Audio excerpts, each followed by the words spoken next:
uJesu Kristu yinkosi. Ngiyabingelela egameni leNkosi yethu uJesu Kristu ozayo masinyane. Amen. Igama nguZanele Malinga. Ngifisa ukuthula ufakazi bami. uJesu Kristu yinkosi. Amen. Bazalwane, uyamangalisa uNkosi uJesu. Bengiphila esonweni, ngihamba isonto kodwa ngingaphili ubungcwele. Bazalwane, bengithatha amaphilisi ngivikela ukuthi ngingazithwali.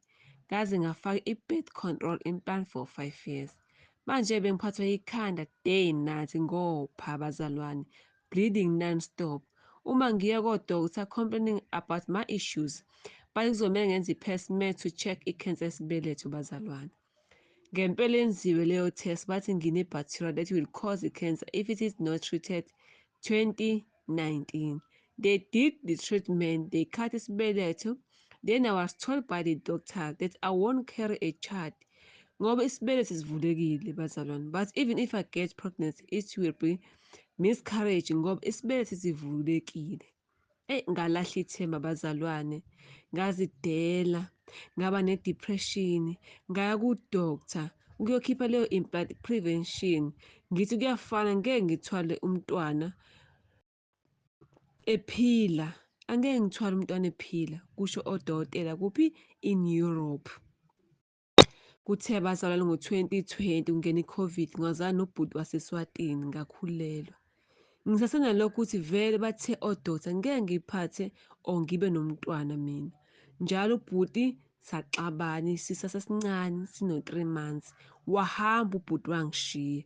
Hhayi-ke saqhubeka bazalwane, sisakhula asiphumanga. Ngiya kodokotela bethi it's high risk pregnancy.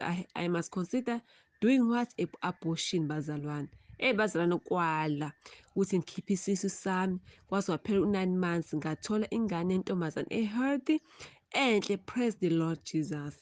Wezwa ubaba wengane ukuthi sengithole umntwana. Weza ingane ina-2 days, nami ngangijabule ngoba ngingathembi ukuthi ingane ingaze iyozala without any complications. Saxolelana nobaba wengane, saqhubeka sizama ukukhulisa ingane yethu. Nikhumbule bazalwane, asishadanga nobaba wengane, siphile esonweni sobabili. Wayeziphuzela ehamba ama-party every weekend. Ugogo womntanami samfonela bazalwane, wajabula umuntu omdala ejabulela umzukulu wakhe. Ugogo bengumuntu okholwayo, esindisiwe. Ngiyambonga uNkosi Jesu ngaye ngoba kumanje ngiyamazi uNkosi uJesu ngaye ugogo womntanami. Kuthe ngoDisemba ingane seyihlanganise unyaka 1 year.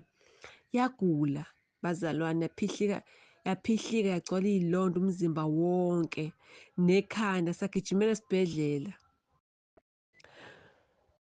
Umntwana she got admitted for 2 weeks. Benza all the tests but it's HIV bazalwane.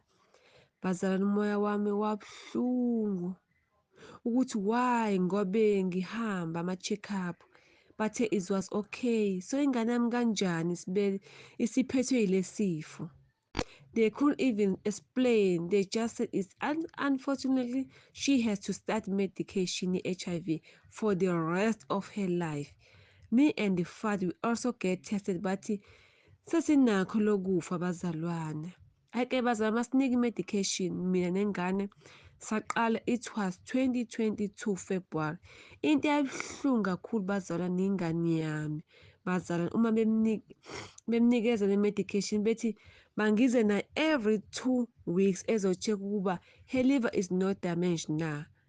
Ngaba nokusola lapho, ngaqhubeka ne-medication. Ngempela i-skin sakhe sabuyela esimeni esi-right. Inkinga wayehlala enamafinyila asabekayo, engadli umntanami, umlomo wakhe unuka kabi.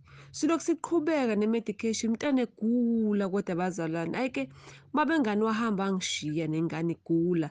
Ngaleso sikhathi angikwazi nokudrayiva, angikwazi ukuhambisa umntwana esibhedlela, hospital, ngoba njalo nje ngoba ehamba njalo nje. I'm sure ingane ibisina 1 year 6 months egula. Ugogo womntanami bazalwane, she was so supportive, efona, esithandazela, yize singamtshelanga ukuthi ngiphethwe yini. Kuthe last year, June 2023, bazalwane, ngoba nje ku-2024 ugogo weza ezobona umzukulu wakhe, yize nendodana yakhe sasingasazwani, which means sasingasathandani. Wafika ugogo engangazi, ngamamukela, wahlala 1 month, okusho ukuthi wahlala inyanga eyodwa bazalwane. Efikeni kwakhe ugogo ngamtshela konke ngokugula, nokuthi mina nendodana yakho, umntanakho, asisekho sonke, asisathandani ugogo nomntana wakho, okuwubaba wengane yami. Wathi umuntu omdala, ayi ngane yami, ngizele wena nengane. Waqala ukuthandaza, wathi asikho isifo esihlule uNkosi uJesu Kristu. Wangifundisa ukuthi isono uyahlukana naso. Wangifundisa ukuxolela, ukuthandaza. Kusukela lapho ngaqala ukuthandaza, nokuthandazela ulaka, i-anger ebenginalo kwaze iphelela. Ngafunda ukugqoka kahle, hhayi uhlobo elizwe. Ngagqoka ngentando kaKristu Jesu. Wangitshela nge-medication ugogo womntanami ukuba ayilungile. Sayeka nengane i-medication last year 2023 July. Umntwana waqala ukukhula, amafinyila aphela. Wasene-appetite umntanami, nalento eluka umlomo yaphela. Wabuya-ke ugogo wasishiya wabuyela eSwatini. Inkinga yaba lapha sesibuyela nomntwana esibhedlela, ngoba bemnike i-medication ye-3 months. Uma siqhamuka nje bamangala onesi bathi, hawu ingane seyikhule kanje, uyiphani? Bamthatha bam-check-a igazi, yaqala inkathazo uma be-check-a igazi. Babona ukuthi i-medication akasayithathi, ngoba uma besuka be-check-a ukuthi i-medication usayithatha na, kuyilapho-ke babona ukuthi i-medication akasayidli.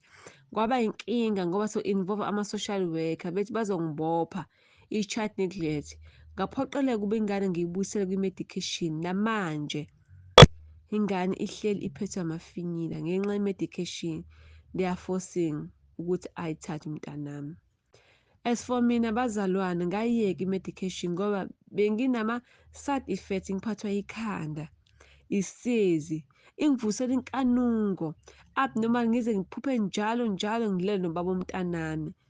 Kodwa kuthe ngiyeka i-medication, not even painkillers, angisenakho ukugula. So kuphele unyaka manje, uma ngiya esibhedlela bathi ngizoshona within 6 months. Kodwa nje konke ngisaphila, no complications. Uma ngizwa ingathi ngiphathwa yikhanda, ngivele ngithandaze eNkosini yethu uJesu Kristu, ngilale ngiphaphama selipholile. Before bengiphathwa ikhanda usuku lonke, kodwa manje sengiyaguqa ngithandaze liphele ikhanda. Ngiyambonga uJesu Kristu, uyaphilisa, zonke izifo ziyaguqa egameni lakhe.